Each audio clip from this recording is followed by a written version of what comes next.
I said he wasn't along for the ride. Just standing there, goofy as hell. Hey, there's Dale Earnhardt, the Dale. I'll get in the trenches. And you'd be surprised how many wedding invitations I get. But I think Rearview cameras have hurt racing. There's no yield sign in the middle of the corner. You don't have to stop there. You have one f***ing job. Change the tire. That's tough. That's TUFF tough. I guess it's just got that magic. I guess they just got some magic. He's a real one. He's bro. coming up. He's gonna be in one of these cup cars before long. He's going high. He's going low.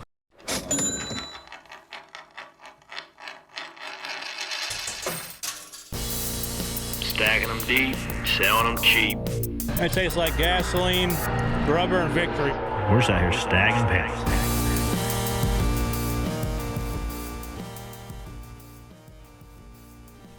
Hey guys, welcome to Stacking Pennies. I'm Corey the Joy, driver of the number 7 Camaro, joined to my right, Ryan Flores, front tire changer, Ryan Blaney's Ford Mustang. You used to introduce me as your buddy. No, Now drop that. Now you just dropped Bowman that Gray competitor. Bowman Gray. You're going back this week. Going back. Yep. Didn't get enough. I like it. Said the air cleaners out there everywhere. Beware. I went over to PSR the other day, and that car was sitting there, and I was like, "Ooh, I got the A post and everything." Did it have just a tire mark? It was post. Oh yeah. Right front Nerf bar. Yep. That was impressive. It was racing, man. Speaking of impressive, I tried to outdo you like we were talking about on Sunday. So we brought the door. Got it. I got it. That thing was just in a pile of bones essentially at the shop. So I said, "This is mine." Keeping that one. Shop foreman was like, "Well, you're gonna have to fight your truck driver for it." I said, "He wasn't along for the ride. This is mine." Yeah. Little keepsake of Talladega for you guys. If you're watching on YouTube, you can check out that door behind us. But we went to the Monster Mile this weekend. I think a lot of people would agree that's their favorite racetrack, but track position is of prime real estate.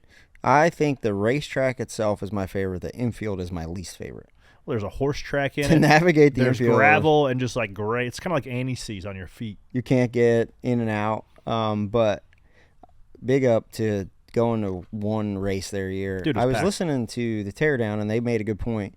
This is like the first Dover race since COVID that's been like an actual race, right? They had COVID where it was just like no fans, I think and they it had rained limited capacity. 3 and years then in a row. 2022 it rained, so it felt like an event. Like, and that's what It was packed. going to one race does. It doesn't just feel like a race. Like it felt like an event. There was a lot going on in the midway. The place was packed.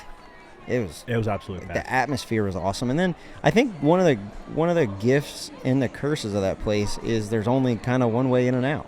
Yeah. So after the race, like there's just fans lined up when you're going out, which I get if you have a bad day, it could be a little bit of a pain, but like I think it's cool. You know, there's people that like watching it. I think that I get caught up too much in thinking that people are just watching my car like out of the windshield, like they're riding with me and just live or die. And when I'm having a tough day, I wouldn't even consider this weekend a tough day. We just maximized our day and ran 21st. But when I'm having a real bad day, I just look in the stands and just like find somebody eating a corn dog, not paying attention whatsoever, belligerently drunk, and be like, that guy doesn't care. He's just here for a good time. So why am I worried about it so much? Well, you were. Hey, I did see Dale Earnhardt. Remember that guy? Oh, is he dressed like was there. Earnhart? Oh gosh, He was in the Did one you see him in taking the- pictures. you saw him like Under caution. I'm looking in the stands. I'm like, hey, there's Dale Earnhardt, the Dale. That guy. He used to go to Martinsville quite a bit. He's been everywhere. Yeah. That guy. That people were taking pictures with him every time I come around. He's taking pictures of somebody else. After Like, the yes. race, you stopped. You pretty much were in our pit stall. It was funny. You pulled up, and I was like out there wrapping a banner up, and you pull up, and I just gave you a thumbs up. You just like looked at me, but then you sat on the wall like you were drained after hot. the race. Yeah, I was hot. Was it? Did you have My an cool issue? shirt didn't work. I think we're like, I don't know, 2 for 11 on cool shirts working this year. You get that fixed up. I would love it if we got that fixed up, to be honest with you. But let's not get too far into the weeds here. Let's go Well, back. I was like, it's a physical race, Oh and my you God. sit there and you can see how fast you guys are going. And then they show the in-car, and it's like you guys are driving that living crap out of them. And then I like saw you, and I'm like, oh yeah. And then I saw Hostfire, and he's just standing there, goofy as hell, just like not even sweating. And I'm like, something's wrong with Corey's interior here. Yeah, it was hot.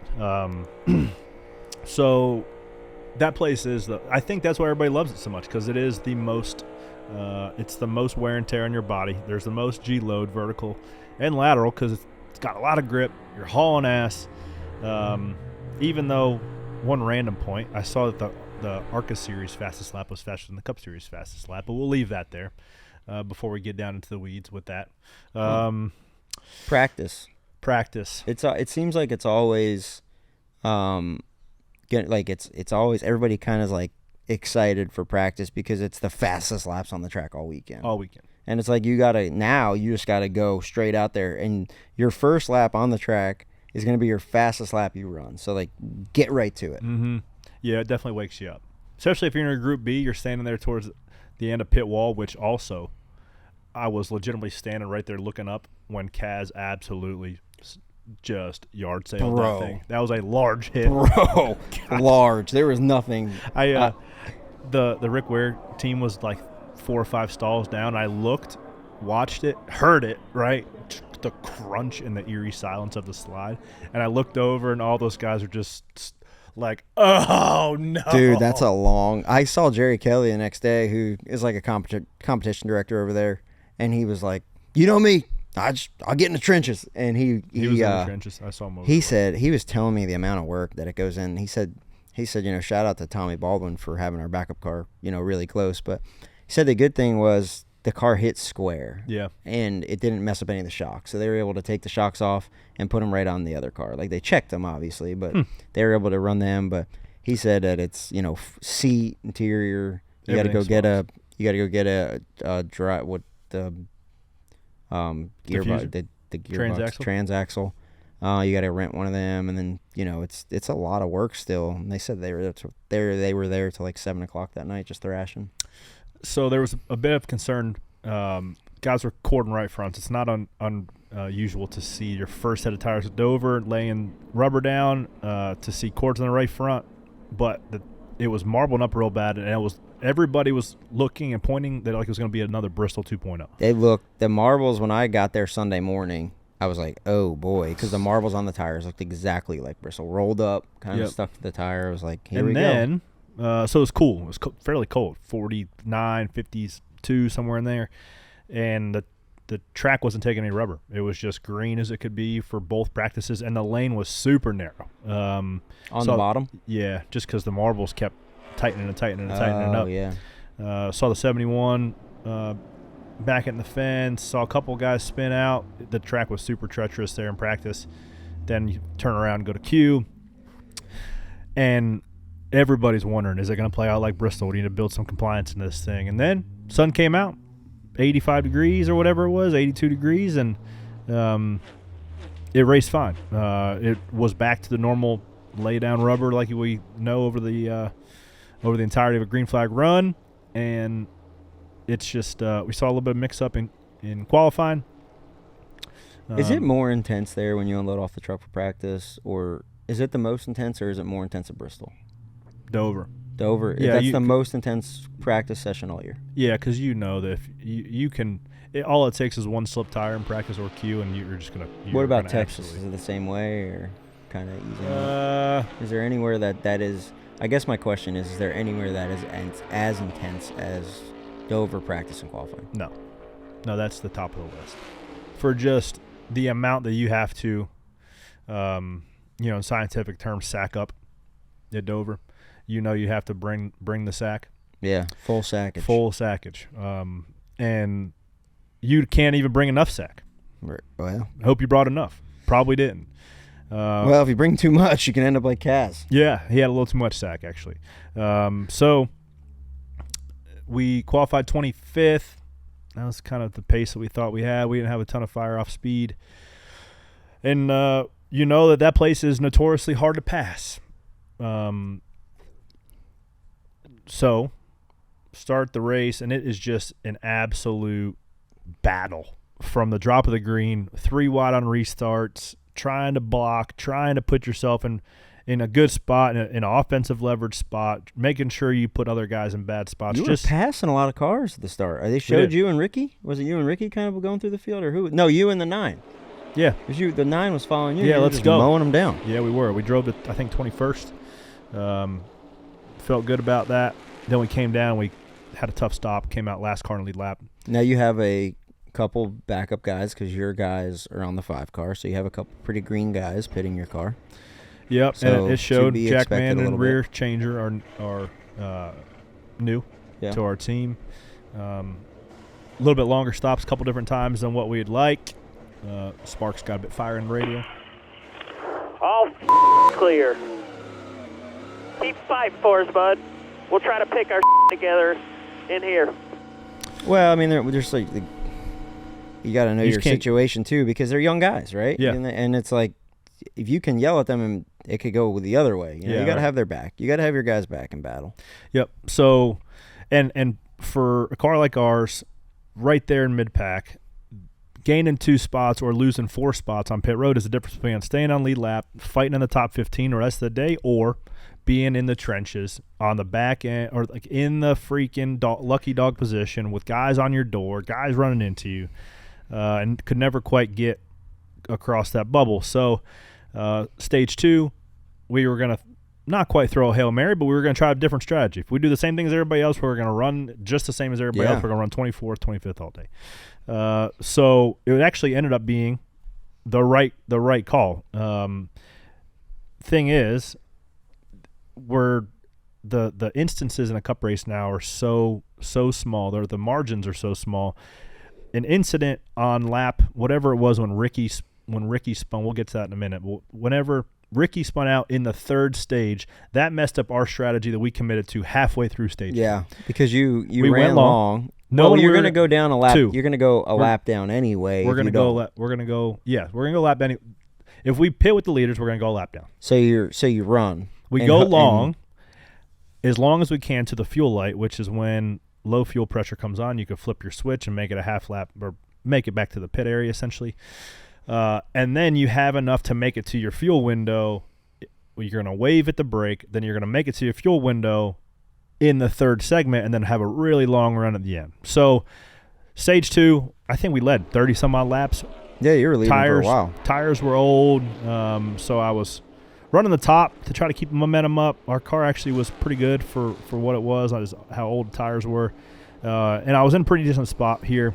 You consistently ran the top this whole kind of run. Well, once the fast guys are coming on new tires, you just lose up. less speed and momentum running the top like that because you can just give them the lane, and then you can blend and keep your momentum up. So I thought that was the right play for our day. And what was that? What was that NASCAR Chasm tweet? I heard something about that. Corey LaJoy will be late to recording his own podcast tomorrow because he'll still be out there not pitting. I appreciate that. That was the move. So look, if we happen to catch a yellow in that span of 30 laps, like we're sitting, and we're going to run top 10.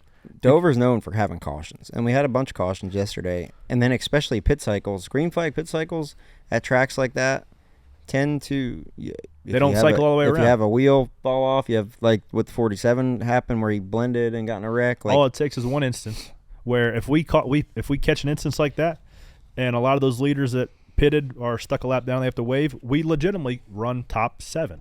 The 31 was behind us all day, well, I think and for he us, flipped it.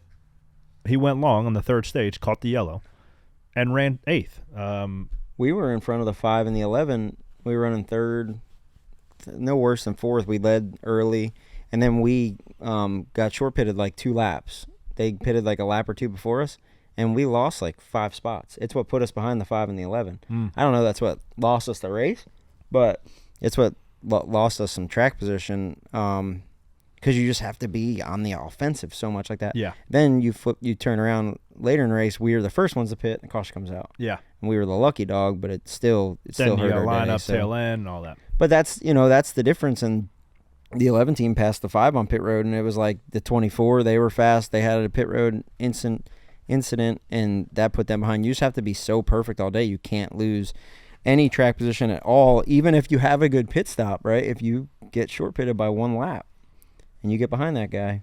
Especially if it's for the control of the race. Yeah, right. you can't get it back. You give the 11, the 5, 24, any of those guys control the race. It's going to be tough to get control back. That's where it's just so. Do we bring it calculated up right now because Kyle Larson said I want to talk about it. Rearview cameras. I've been saying rid it. of 'em. I don't think I've said it on the podcast, but I think rear view cameras have hurt racing. Goodbye. Because when you have a mirror, you can your scope, your width, your field of vision is very small. You had your spot mirror on your left side to see if anybody's poking on your left rear quarter, and then you have your rear view mirror, or you had your rear view mirror, and you could only see out the rear window. You can't see wide. Now the camera is on the roof, and you can legitimately see if somebody's almost side by side with you. That's Where how do you wide put- the angle of. Where your is camera your It's right next to my dash, to the right. Is that side. where everybody's is? No. Can you put it to the left? Yeah. You can. Yeah. Because There's not really. Joey puts it on the left real close. I wanted to make it to where my eyes didn't have to. If I'm looking at my dash, my eyes don't have to adjust any more depth. It's just the same depth as my dash. So what I That's my think about is like the limited racing that I do with a mirror. Is like when you're looking kind of out the A post when you're racing. Yeah. Right towards the left front tire. That's kind of where your field of vision is all the time. So you're kind of down and to the left. But then when you have to look at your mirror, you're up and to the right. Yeah. So you switch your whole plane of view, Yeah. and then it's almost like looking at your phone when you're driving. So if you can keep it on the left side and you're looking where you're going, and then you can just kind of glance down at that, it makes it easy to air block. That's what you do. It's just another tool you can use to play defense. And that's it. I think they need to start taking tools away from you guys because it's so calculated. Like, I think about it, not only, okay, we have more tools than we have ever had. And you look at the Xfinity races, and everyone's talking about how great the Xfinity race is. Well, there's no trickle-down technology to Xfinity now. Yeah. Because there's no Cup teams that are building truck arm, big spring cars that they're getting that information to Xfinity, and it's tightened up the field. Yeah. Right? Because if Gibbs was still building Cup cars with the same suspension as the Xfinity car, the Gibbs Xfinity cars would be that much better because the technology would trickle down. They did win on Saturday, actually. But it was a really they didn't win driving away right. like they would have. Yeah. Shout out Ryan Truex. Shout out Ryan Truex. Shout out Carson Quaffle. Hell of a run. Hell of a race. I was hell of an excited. Xfinity career brewing for that fella too. 2 top 5s. Let's go, dude. Dude, that guy's. I'm pumped because he's a short track guy. Yeah, I know. You know, it's awesome. I wish all he had to do. This is easy for me sitting here on Monday talking about it. I'm watching from the my casino hotel room. Out, I had the view halfway down the backstretch, turn 3 and 4 restart zone, and I'm watching the broadcast on my phone, but I wanted to see it live time. And he has control, I believe, 2 restarts in a row. The one Austin Hill spun it out underneath of him, and then the money restart right when he lines up with Ryan Truex on the bottom. I wish he'd have went. He went as deep in the zone as you could possibly go. Should have went earlier. If you go early there, you win the race. And I think that's probably, I don't know who's spotting for him. That's one of those where you look back at all the races, like a Denny at, where was it, Richmond? Make them say that the leader jumped early, because they're not going to. Those guys are all waiting to time it, and you go all the way deep in the box, and now everybody's on you. They know when you're going to launch. Yeah. I'm launching like I'm at Rockingham, and Dad's yelling at me in the middle of turn 3 and 4 to go. I'm like, what? Go now. What?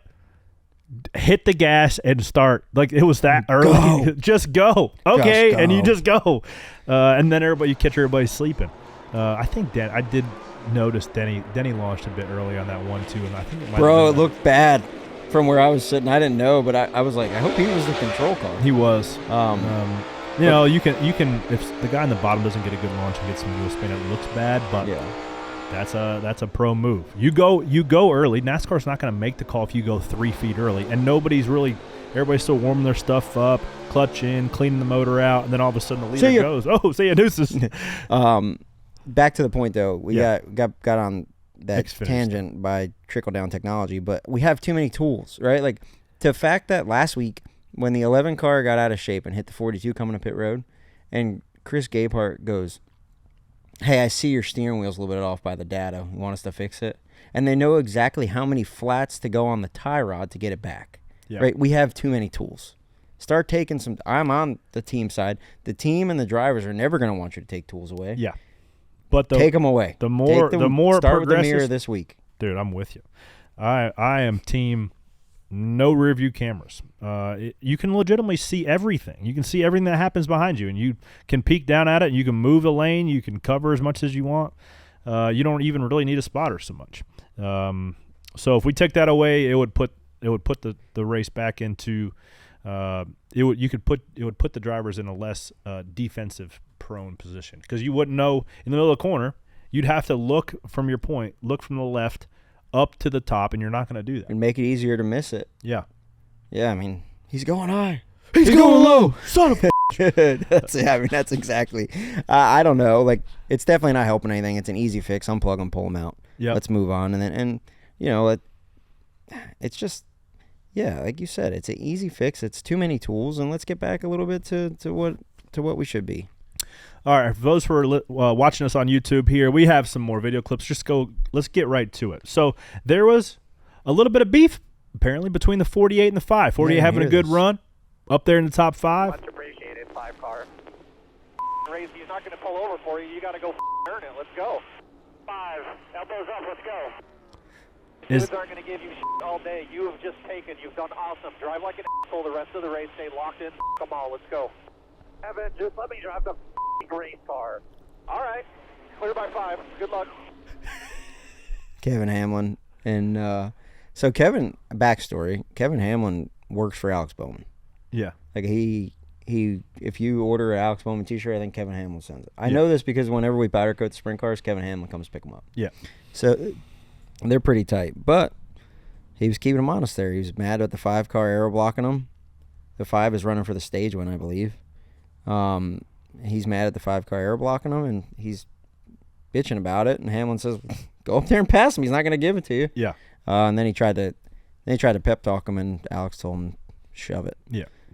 Pound sand. But hey, it's a very high pressure situation. You feel like you're in there riding around. You would think that your teammate of all people would aero block you less, but hey, it's racing, man. I mean, he's racing for the stage win. Yeah. That's a big deal. And if you give up control of the race there, right? Then who knows what happens? Yeah, like you can't give up control of the race. Sorry.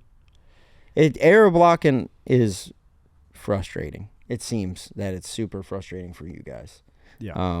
But it's part of the sport. It's where it is. We gave up.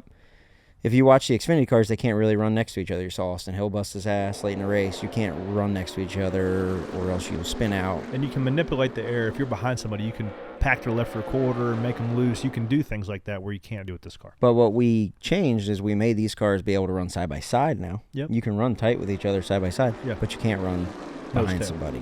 So that's why it's so important to get control of the race, whether it be pit road, restarts, or to make control of the race like the 5-car did and like the 11 did late. And then there's always the channel 2 the driver can't hear that they always go. That's where the old like. Ooh, we got a little channel 2 here. Yeah, we love a good channel 2.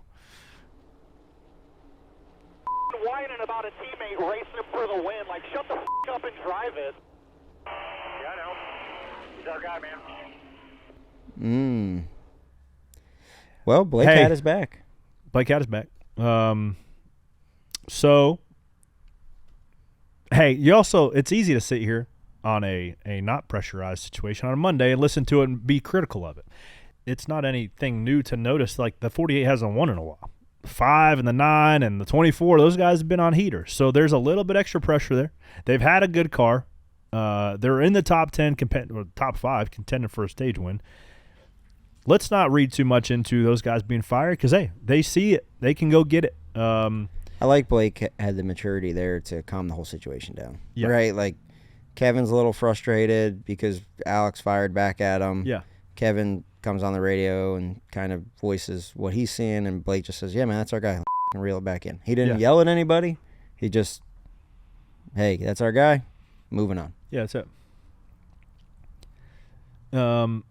So this was when I went back and just was thumbing through like the highlights of the race.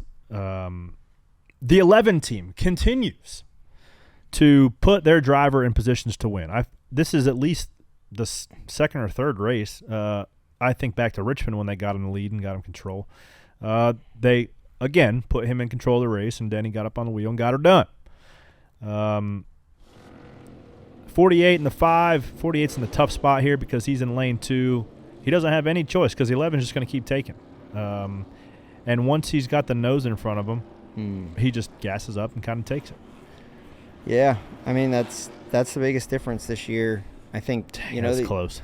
The 11's got almost Denny's got almost 60 wins. He's got 50, almost 55 wins. 54, I think, right? 54 now. And how many would he have if he had this strong of a pit crew his whole career? He's always had good pit crews. The 11's always had good pit crews. These guys are. But the last 2 years or so, it's been kind of noted that they've had their struggles. This team here is strong, and we've told you about them all year. So there's a reason. And Gabe Hart is smart, and like I said, the magic strikes again. I guess they've just got that magic. I guess they just got some magic.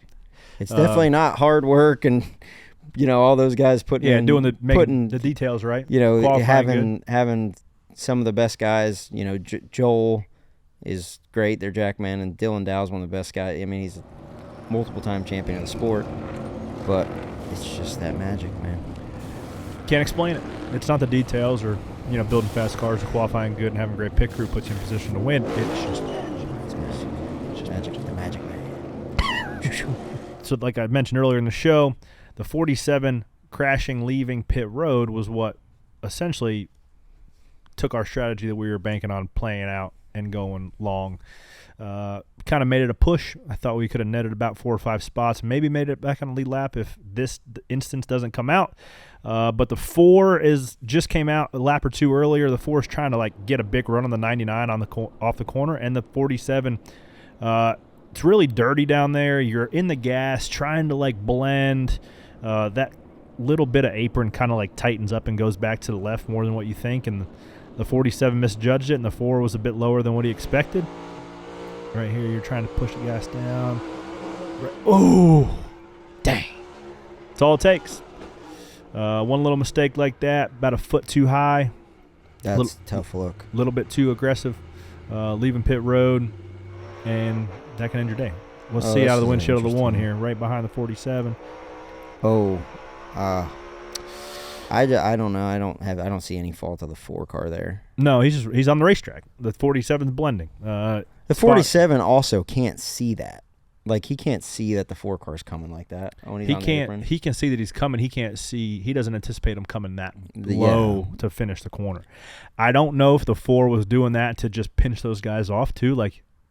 That might have been part. Because if he's racing those guys, if you can kind of pinch those guys down and so they don't get as good of a launch, you can buy a couple more seconds. I've always felt, and I don't know, but etiquette-wise, I always felt that the guy merging is more in charge of not wrecking than the guy that's actually at speed. For sure.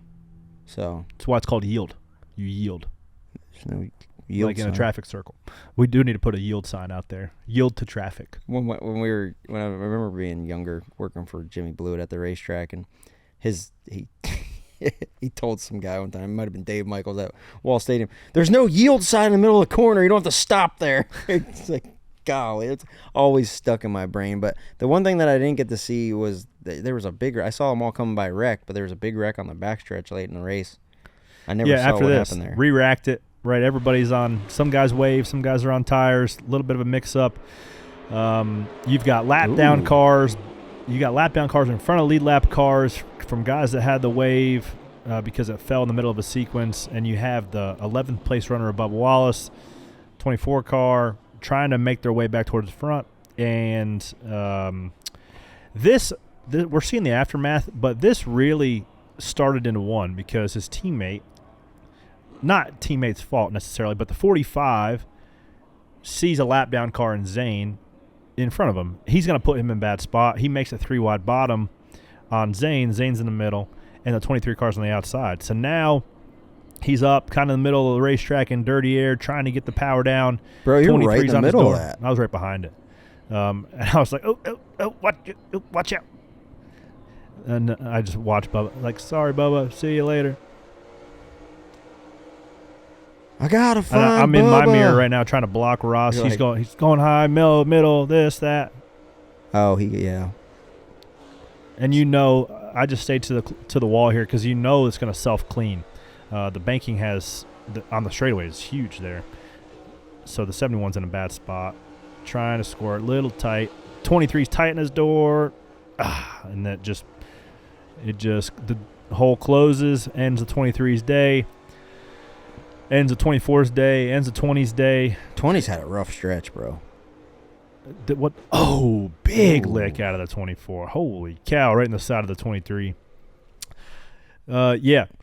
Hits come hard at Dover, and they come quick. Playoff contenders, man, out of the race. That's a big deal. I don't like the stretch 20's on right now. We generally expect to see those guys in the final championship 4.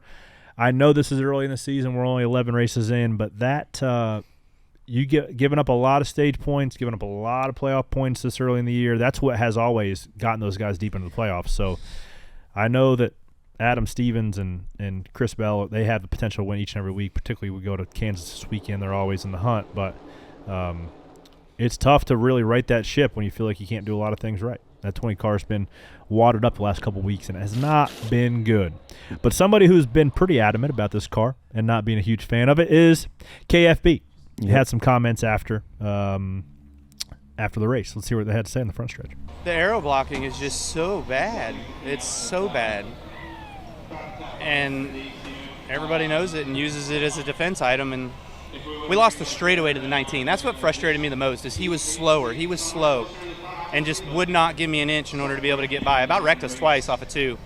I think you mitigate. I agree with him. I think you mitigate 75% of the aero blocking, particularly in the middle of the corner, lane changes and things like that, if you get rid of the cameras. Well, the 11 did, like, he just, in dirt racing, you just call it sliding yourself. Yeah.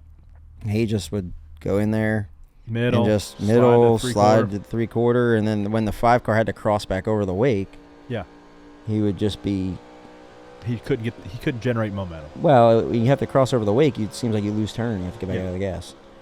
I don't know much about, like, I was in the aero group at Store Haas for years, so I could tell you back then what those cars did, but I'm just on the pit crew side with these cars. I don't know what it looks like, but I do know that there's more downforce being made under the car. A lot more. Than over top of it. So we probably have to start looking at taking some of that away. This car is too good for you guys. Everybody's going so fast. Yeah. It's trending more towards an F1 car to where you kind of get out front and then you pass on pit road and make the hay on restarts. Now, like, that being said, it's like an aero accordion. At the beginning of the race, when you guys aren't so big on aero blocking, you pass a lot of cars. They come and go. You can pass well. But you give a cup team and cup driver and crew chiefs something to work on for a little while, and they're going to figure out the best way to do it, and it's going to do this. Do we need to look underneath the car? I just feel like there's a little bit too quickly to call to action for changes from the fans and from people in the industry. I'd agree with that. And 2, we're a little slow to make changes on stuff that we probably should. So I think we need to all meet in the middle, try some stuff, figure out what packages are good here and there, and then there's, points of knobs that we can't turn that I don't understand why they're not turnable. But there's a lot of layers to the cake that a lot of people don't see. Mm-hmm. So but one thing that I think we can all agree on, other than Denny, I think he said in his post race, like, I don't really use the rearview mirror the rearview camera doesn't matter to me, which, like, he is smart and calculated enough to where if it's an advantage to him, he's not going to tell you it's an advantage to him. Yeah. But I think that you just get rid of those for this week. Yeah, see what happens. See ya. I don't know why we went to him in the first place. I don't know either. I think that was an OEM thing. Oh, my Chevy Silverado has a rearview camera. Let's put it in. Mm-hmm. And not knowing that, like, it's another tool where we can see 75 more angles or 75 degrees of angle more out of the back. Like, of course you're going to use that as a defensive tool. I know if I get in my new truck with the big screen to back up to my trailer, or if I get into my shop truck that just has a mirror, it's way harder with just the mirror. Yeah, you're going to use your mirror, you're going to use your camera. It's way harder just using the mirror than the camera for sure. So, pull the cameras out. Yep, pull them out. That's low-hanging fruit. That's low-hanging fruit for sure. Because now you go to Kansas and everybody, like, you legitimately, the guy in 8th is mirror driving the guy in 9th. The guy in 9th is mirror driving the guy in 10th. Where if you're on the offensive, if your eyes are just locked in on the guy in front of you trying to formulate runs, and that guy's eyes are locked in on the next guy in front of him, then you can actually have some comers and goers, and you can move around and not worried about your lane getting covered if you find a little bit of juice. So, yeah, you see the 11 car here. He would just, I said, in dirt racing, they just say you slide yourself right down to the bottom. Right, I'm gonna keep going. Like, that's not a normal line to drive it in lane 2 and then end up in lane 4. You see the 5 just staying above you. Okay, let's go to the bottom here. And he just, drive up off the exit and blow the wake across the nose again. See, he gets tight late there.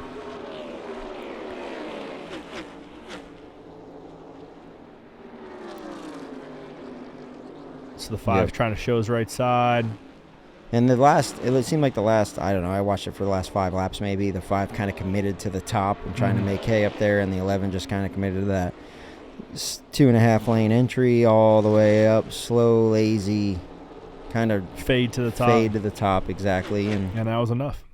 I think that the race gets, like, I think people are more excited about it if it's the 5 doing it at the 11, right? Like, if the 11 doing it at the 5, people are like, this sucks. But if it's the 5 doing it at the 11, they're like, that was pretty good. Yeah, he's had a little more speed that day in him. Yeah. But as a competitor, right, you'd like to be able to see if your car's better and you can figure it out to get there and not get stalled out 2 car lengths behind them. Yeah, for sure. So, yeah, I'm tired of talking about that. So then, hey, so Denny Hamlin gets win number 54. Do we still think he's going to get to 10? Wasn't that the over-under this year? Or no. It was going to get to 60. It's on his way. I don't see anything getting in front of him now. He's got one less. One less to get to 60 now. 6 more wins, though, would be very much doable. 3 out of 11. Pretty much 4 out of 12 if you count the duel. Or not the duel, the L.A. Coliseum. Yeah. I don't know, man. He's probably, by the numbers, he's the best driver in the field. He's got a great crew chief and the best pit crew on pit road. So and that's the magic. It's the magic, man. 54 career wins, ties Lee Petty. That's a pretty big notch. That's awesome. Yeah. Was it 12th all time on the list, I think? So, hey, the fellow can drive. No ifs, ands, or buts about it. And there's several. Pit road boats and woes breakdown. Let's talk about that right after this.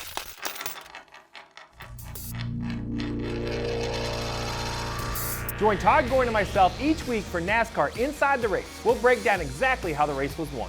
Plus, we'll dive into the data and go in depth on race strategies, penalties, and rule changes. Catch NASCAR Inside the Race presented by Consumer Cellular each Tuesday on NASCAR's YouTube channel.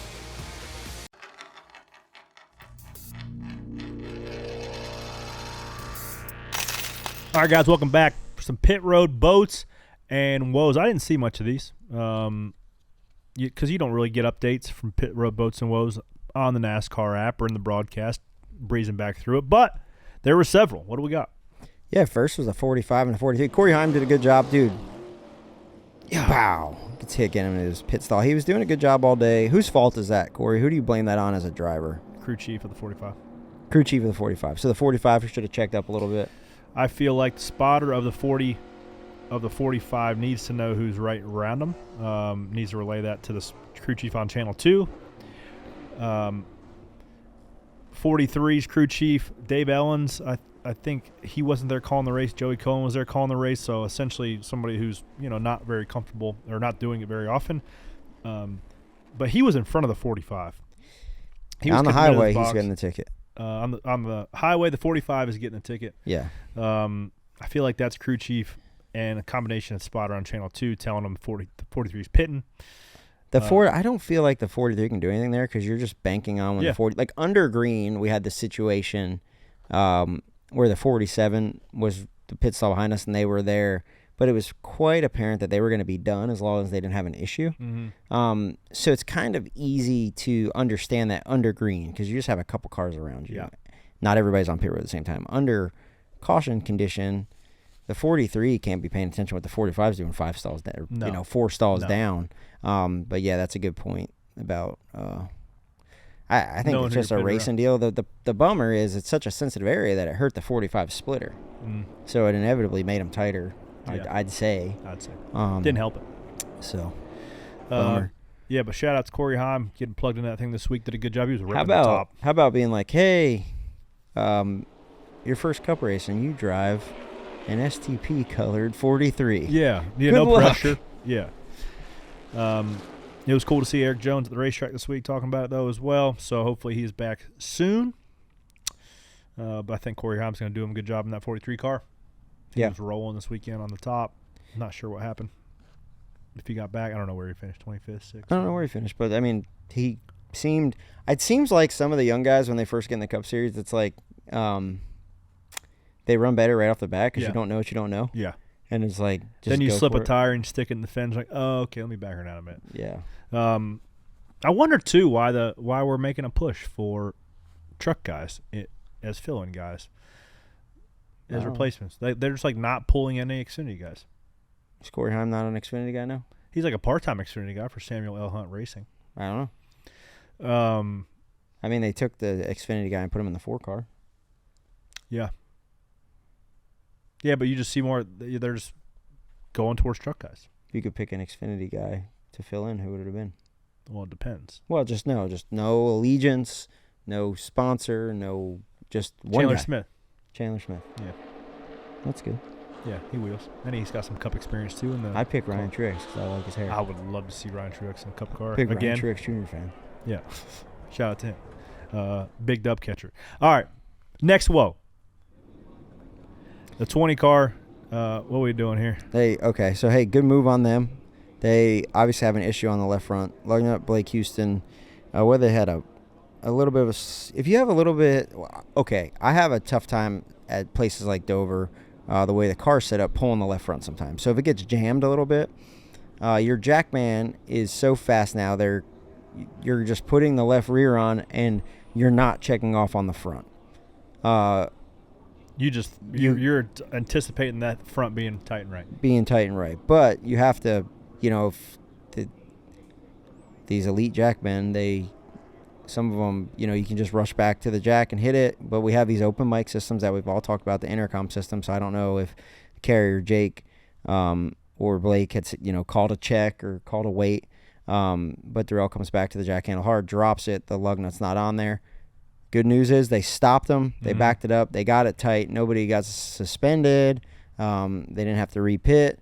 So they were able to start in the position that they came off pit road. Unfortunately, the position they came off pit road was quite a bit further back than where they came in. Yeah. But at the end of the day, you're going to have these issues. We saw the 24 car have an issue as well. I think this was under green. See, they go to jack it up. At first, I was trying to understand. So the car spit the jack out. Yeah. So then what you have to do is they pulled both tires out so it's on the rocker. So they went back. They got a second jack. They put it underneath that little lip right underneath the two, kind of where it kicks exhaust up. is. So you have to jack it up to be able to get the jack back under it. Because when it falls off the jack, great right front by Cordero, by the way. When it falls off the jack, it's just on the jack stop. So you can't get the jack back under. Yeah, it's so you have to watch. You'll see him grab a spare jack. Oh, it's out, under green. Put it under the lip. Holy say jack moly. it up. Get the other jack under there. Then they move on. You're running at such high speeds. At first, I wasn't sure if the left front, when he pulled it, if it hit the handle and dropped it. If that's the case, it doesn't spit the jack out. It just drops the plate. Mm-hmm. But being that the jack got totally spit out from under the car, it tells me the plate wasn't under there all the way, or it could have teetered and kind of spit it out. But nonetheless, they fixed it. They moved on, but that's how they lost all their track position for the day. That's tough. That's TUFF tough, because it came in second, went out 18th, and you just can't overcome it. Yeah, that was tough. But, one team that did not have any issues all day. The 11. Fastest team of the day on average. Hurts my heart. They beat us by 100th for fastest pit stop of the day. What was it? It was a 8:69 for them. We had an 8:70. So we were fast, just not fast enough. The 11 team continues to be the magic men that they are, and be the dogs of the week. Magic Mike's going around there. Yeah. None of them are named Mike, but yeah, great picker nonetheless. And we had the conversation. Does Denny get to 60? These guys are hitting on all cylinders, and if they can keep this up all year, it'd be hard to not does that there. make them like 5 times dogs of the week? It makes them the best picker on pit road. Definitely throughout the first quarter and starting the second quarter of the year. It's kind of in a lot of the pit departments, you break down the year into quarters. Like the first quarter would have just ended. It's like 10 races, maybe 1 or 2 or 8 or 9. But they definitely won the first quarter. They've been the strongest team. It's kind of been them, and then the rest of the top 10 is really close. It kind of changes all week, but the 11 has been the standard of the best team all year. They gave Denny control of the race. They never relinquished it. Great for them. Pumped for those guys. Wish they'd slow down a little bit, but hopefully we just get faster so we can compete with them. But yeah, the 11 team, I think the 5th time dogs of the week, best average, fastest time, and they get the win. So shout out to the 11 team. Them boys pretty good. Them boys are pretty good. Yeah, you know what's funny though is like we talk about this quite a bit, and it's like being a pit coach is like a fool's errand. It's like a fool's errand, like a job for you're just gonna always get. So I think about like Brian Holland over there. He's a pit coach, good friend of mine, and I think about how good of a day they had with the 11, right? So like Gabe Hart and that bunch will be happy. Yep. But then we just watched the 20 car. So instead of celebrating how good the 11's been doing and how much work they put in, he's got to go figure out how to make the 20 better. And then they've been going through with the 19, so he's got to figure out how to make the 19 better. Yeah. So everybody thinks it's great, but I think as a pit crew coach, especially with a team that has like 4 teams like that, one is doing well, but then you have 3 others to deal with. So like no matter how good one team does, you're inevitably going to have a crew chief and a team that's like, and a driver that's pissed off at you. Yeah. So like I said, like I think it's definitely a job for not for the faint at heart, for sure. You need to definitely. And then I think you become the whipping. I think you need to learn how to be the whipping post for some of these crew chiefs. Yeah. Well, then and also, hey, if all your teams have a good day, it's like, well, good. Yeah, good. You did your job. Yeah, you're supposed to. I'm telling you, I think being a pit crew guy right now is the most demanding job in the sport. I think being a driver is obviously like the hardest, don't get me wrong. But I think a driver has some leniency where like, hey man, you just missed it. It's okay, You kind of get away with it. Where like a pit crew guy, it's like being a field goal kicker. Like, make the fucking field goal. Like, can you not, how hard is your job? Just make the field goal. Just go faster than everybody else. Yeah. Just be great all the time. Don't mess up. What are you doing? Why are we getting beat? Like that's literally what it is. And it's like, okay. But like if you miss it as a crew chief, like, yeah, man, we missed it. We'll try again next week. Yeah, it's just this driver doesn't get around the place sorry, man, got a bad tire. But like as a pit crew guy, it's like, you have one fucking job, change the tire.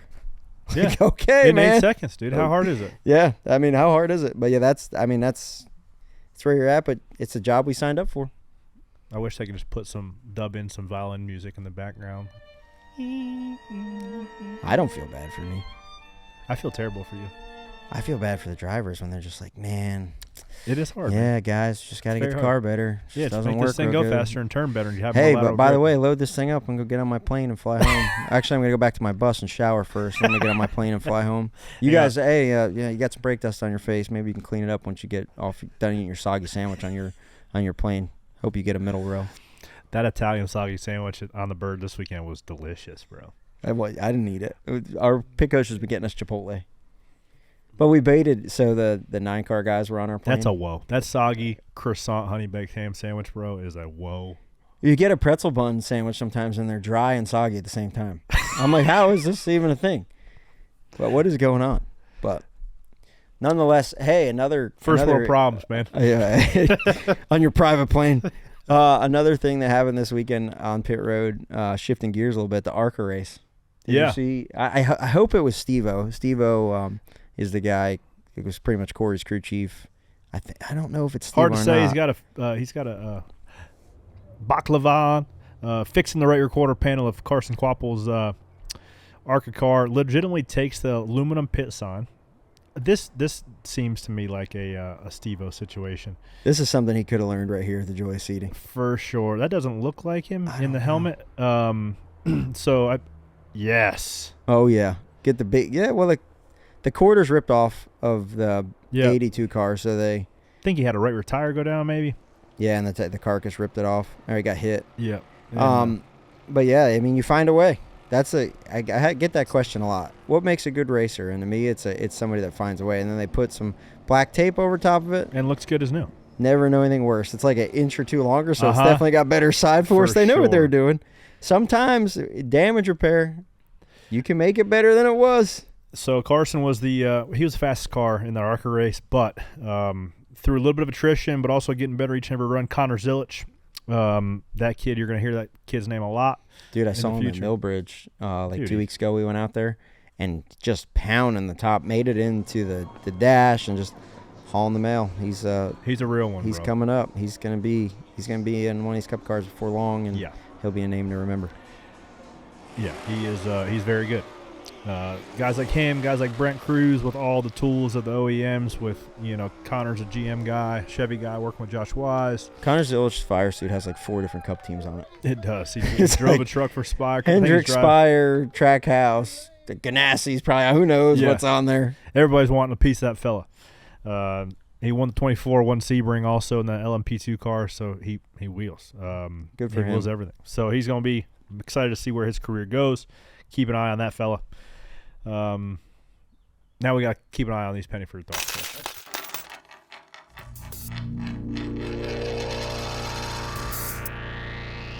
I'm Ryan Flores. Join Kim Kuhn and myself each and every week at Around the Track. We'll get you ready for the upcoming race weekends from short tracks to the Cup Series, whether you'll be attending in person or watching from home. Coming your way each week is the best bets to win some easy money and driver suggestions to help pump up your fantasy lineups. Around the Track also tells you what to watch for in the NASCAR Regional Series and which young phenom drivers to keep your eye on. Plus, our At Traction segment gives you all of the fan activities, concerts, and tailgating fun at the track. Be sure to check out Around the Track each and every Wednesday on NASCAR's YouTube channel.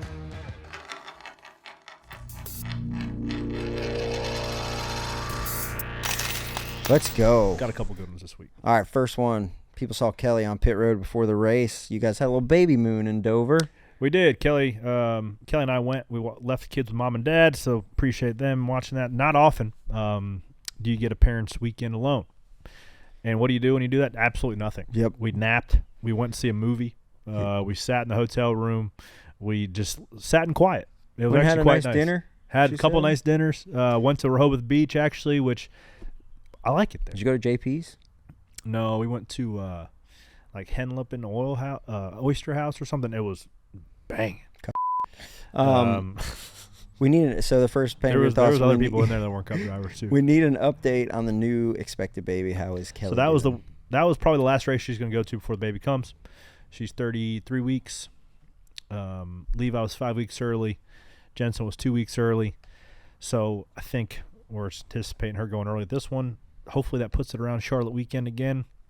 We'll see, but yeah, she's going to be staying home till that baby comes. She's super uncomfortable. And just feeling super pregnant. She looks like she ate a watermelon seed. Yeah. She came to the pit box for the race, talked to her for a little while. Yeah, it was cool. We were hanging out. She doesn't sit on pit box very much. She normally just hangs out in the hall or whatever. But yeah, she was in the trenches. Oh yeah. Second question. It was her idea. You can do that when you're not chasing kids around pit road. Right. Yeah, it was her idea to go along actually.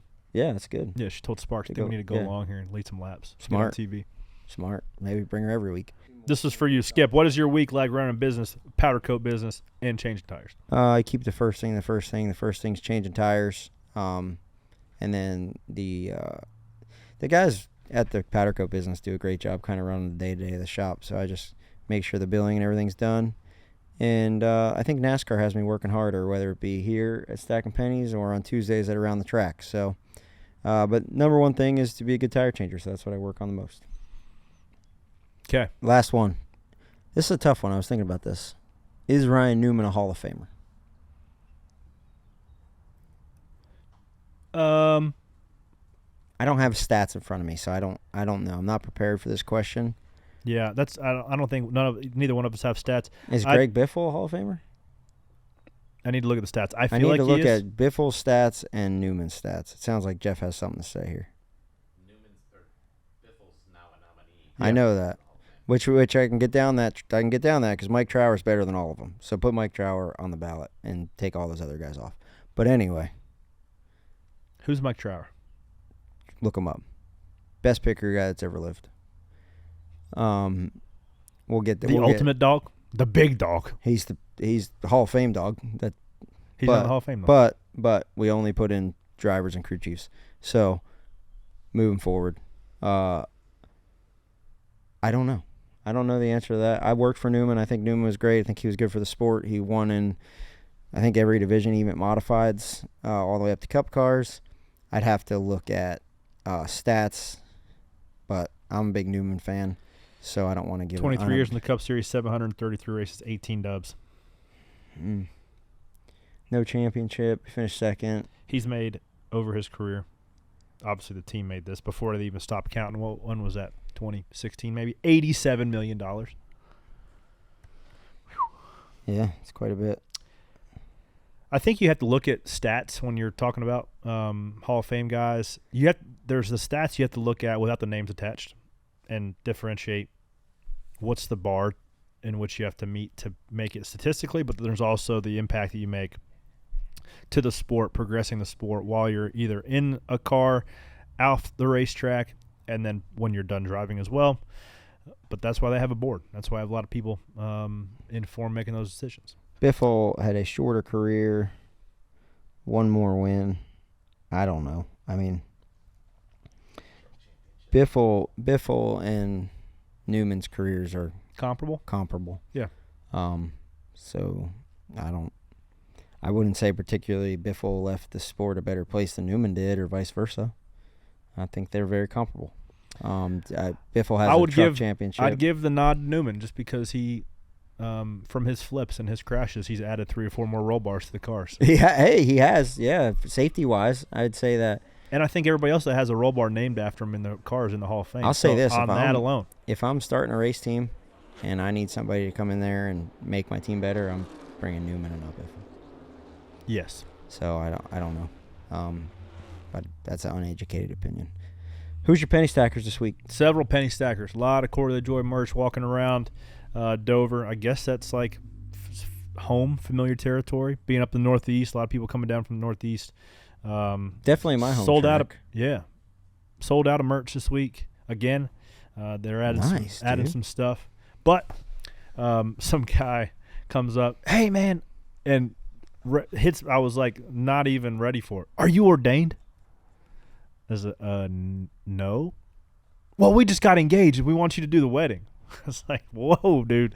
I don't know if you want me doing your wedding, but I can look into it. You know, I think it's only like $75 in like an hour class. But that would be Paul and Olivia.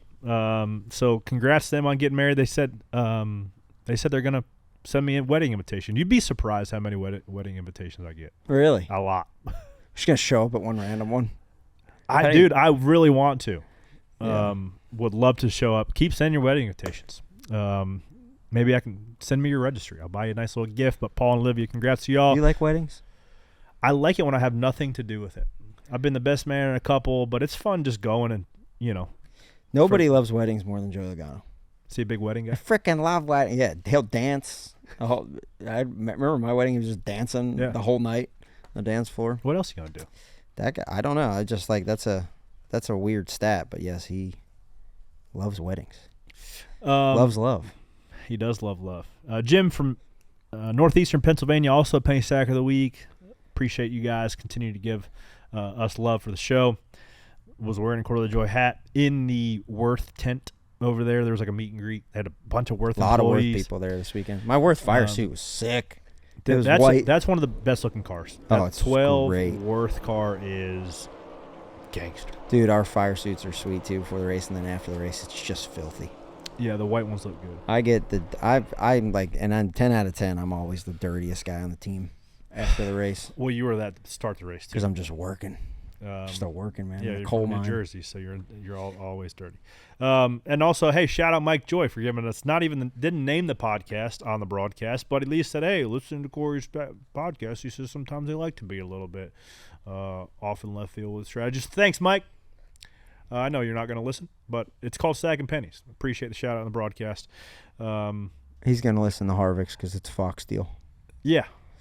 naturally, but that's all. He deserves that. But nonetheless, I'm glad that you guys, whether you're listening to SiriusXM or on where your favorite podcast platforms are, or you're watching on YouTube, I don't need all those other people to watch. I just need you to tell your friends. A lot of penny stackers this week. A lot of penny stackers. What is this IndyCar mannequin I keep hearing about? I don't know. I guess a mannequin. I guess they have stuff all over the racetrack. Oh, my. What? It gets hit at one point. Who was that? That was just driving by as so it they're happened. a barber. That must have been quite a shock. Somebody drops a mannequin from the bridge. No, so I guess Scotty's a stud. He is a stud, dude. He just took a picture with the mannequin.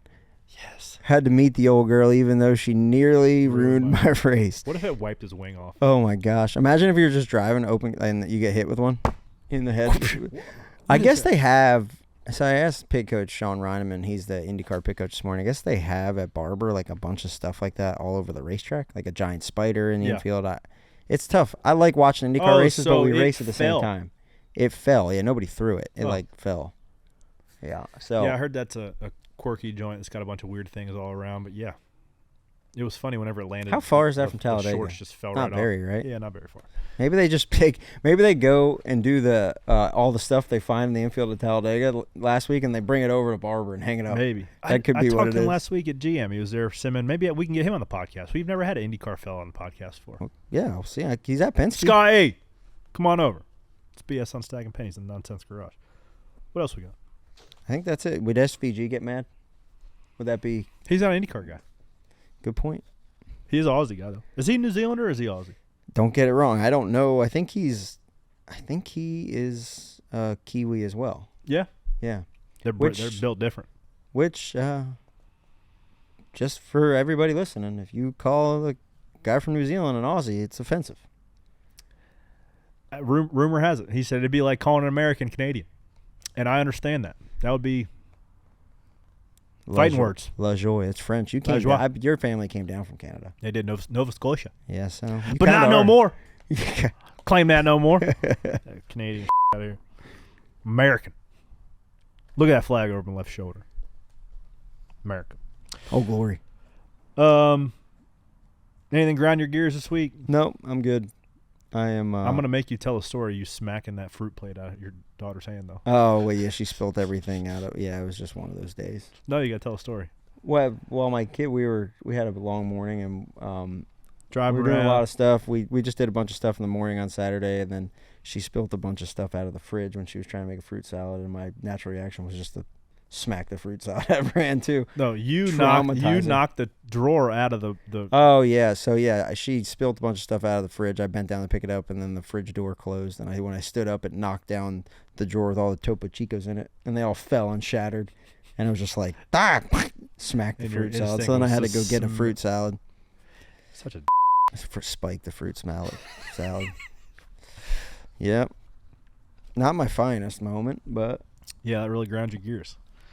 Broken Topo Chicos really grind my gears. Anything really ground my gears this weekend? Not really.